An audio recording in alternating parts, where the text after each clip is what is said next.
Hello my young friends, good morning. स्वागत है आप सबों का मेरे चैनल फीस प्लस टू में। मैं सुरेश सर फिर एक बार आपके साथ। आज जो वीडियो हम लेकर के आए हैं बहुत ही ज़्यादा ज्ञानवर्धक है। मतलब इससे आपको कम्पिटिटिव एग्जाम्स में पूछे जाने वाले क्वेश्चन आ सकते हैं। भारत के द्वारा एक नया प्रोग्राम लॉन्च होने जा रहा है, वो है गगनयान।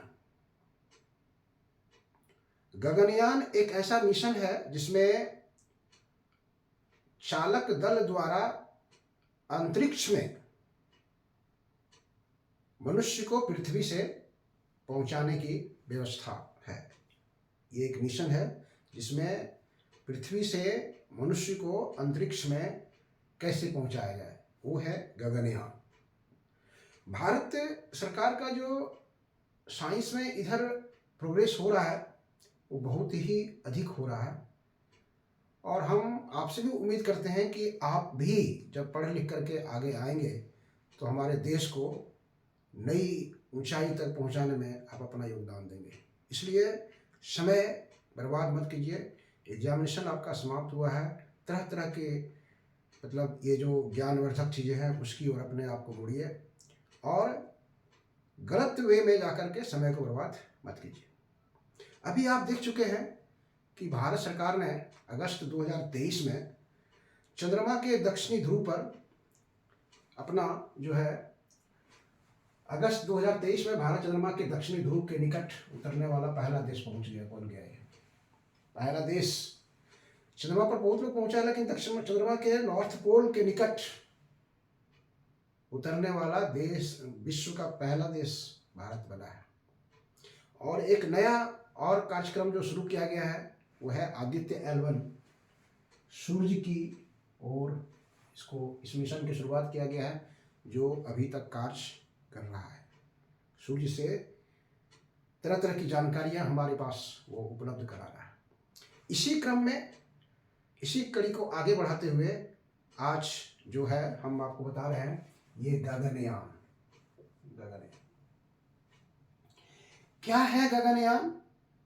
तो आपको बताया गगनयान भारत का पहला मानव अंतरिक्ष उड़ान मिशन है। भारत का पहला अंतरिक्ष उड़ान मिशन है। अंतरिक्ष में पृथ्वी से उड़ करके कैसे पहुंचा जाएगा, ये भारत का पहला शुरुआत किया गया है। अगर ये सफल हो जाता है तो भारत के लिए बहुत बड़ी उपलब्धि होगी। अभी तक विश्व के 3 देश अंतरिक्ष में यात्रियों को लेकर के पहुंच चुका है, अमेरिका, रूस और चाइना। भारत अगर ये मिशन सफल हो जाता है तो भारत विश्व का चौथा देश बन जाएगा जो अंतरिक्ष में यात्री को पहुंचा सकता है। ठीक है, यह मिशन क्या है? देखिए, कहता है यह मिशन 3 दिवसीय है। 3 दिन का ये कार्यक्रम है। इसमें पृथ्वी के 400 किलोमीटर की पृथ्वी की निचली कक्षा में, पृथ्वी का जो सरफेस से 400 किलोमीटर का जो कक्षा है उसमें मानव का जो अंतरिक्ष दल है, अंतरिक्ष यान को भेजा जाएगा, जहां वे 3 दिन रहेंगे, जहां वो 3 दिन चक्कर लगाएंगे और फिर पृथ्वी पर सुरक्षित वापस आ जाएगा।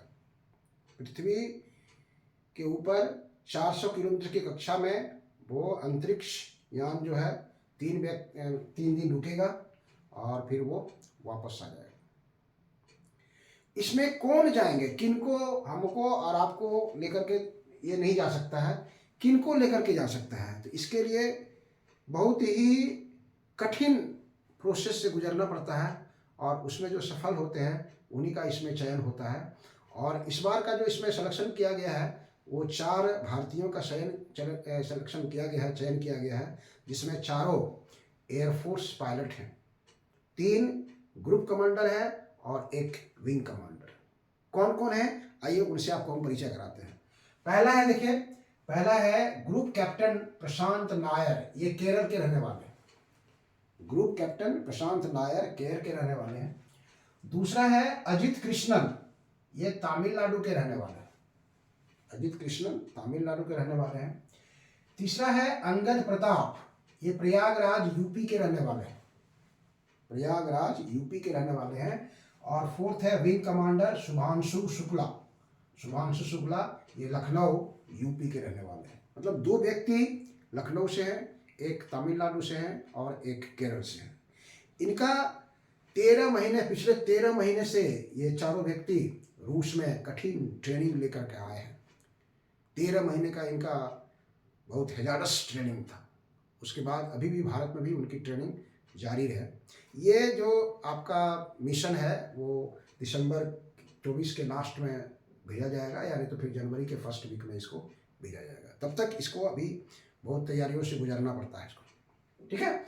अब आइए देखिए इसमें क्या है। 27 फरवरी को प्रधानमंत्री श्री नरेंद्र मोदी जी ने इस चारों व्यक्तियों से मुलाकात की और उनको सम्मानित किया। उन्होंने कहा कि ये आप 4 व्यक्ति अंतरिक्ष में 1 करोड़, जो भारत की जनसंख्या है 140 करोड़ की जनसंख्या का प्रतिनिधित्व करके आप जा रहे हैं, इसलिए हौसला बुलंद रखिए और सकुशल आइए वहां से। इस अंतरिक्ष को ये जो चालक दल है जो इसमें जाएंगे, उसमें मिशन में 3 चरणों वाले GSLV 3 का उपयोग किया जाएगा, जिसे मार्क 3 भी कहा जाता है। GSLV जो भारी वाहनों को लेकर के उसको प्रेक्षित किया जाता है, उसका नाम है, इसका दूसरा नाम मार्क 3 भी कहा जाता है। इसमें जो है 2 मॉड्यूल का भी यूज किया जाता है, एक है क्रू मॉड्यूल और दूसरा है सर्विस मॉड्यूल। क्रू मॉड्यूल है जो मानव को ले जाने वाला अंतरिक्ष यान, मानव को ले जाने वाला अंतरिक्ष यान है।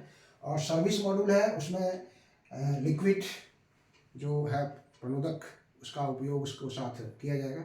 अगर उड़ते ही कुछ प्रॉब्लम्स इसमें आता है, अगर उड़ते ही इसमें कुछ प्रॉब्लम्स आता है, तो ये जो क्रू मॉड्यूल है वो सर्विस मॉड्यूल से अलग हो जाएगा, सर्विस मॉड्यूल से अलग हो जाएगा और तिरुवनंतपुरम से 10 किलोमीटर दूर समुद्र में वो आकर के उनको उतारा जाएगा और फिर नौसैनिक की सहायता से उनको वापस ले जाया जाएगा। अगर ऐसी घटना घटती है तब, नहीं तो हम लोगों को भी उम्मीद करना चाहिए कि सकुशल जो है ये मिशन सफल होना चाहिए। इस मिशन में लगभग 90 अरब रुपए खर्च होने का अनुमान है।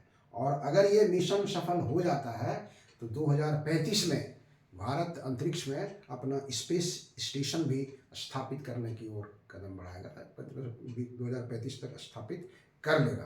तो भारत का इस तरह का जो प्रोग्रेस इस साइंस की दुनिया में हो रहा है, उसके लिए हम लोग बहुत अधिक मतलब खुशी जाहिर करना चाहिए हम लोगों को। और आपसे भी रिक्वेस्ट करेंगे, हम जितने वैज्ञानिक बनना चाहते हैं, जो साइंस के स्टूडेंट हैं, उनको भी अपना दिमाग उधर डाइवर्ट करना चाहिए और देश के लिए भी समर्पण की भावना उसमें होनी चाहिए।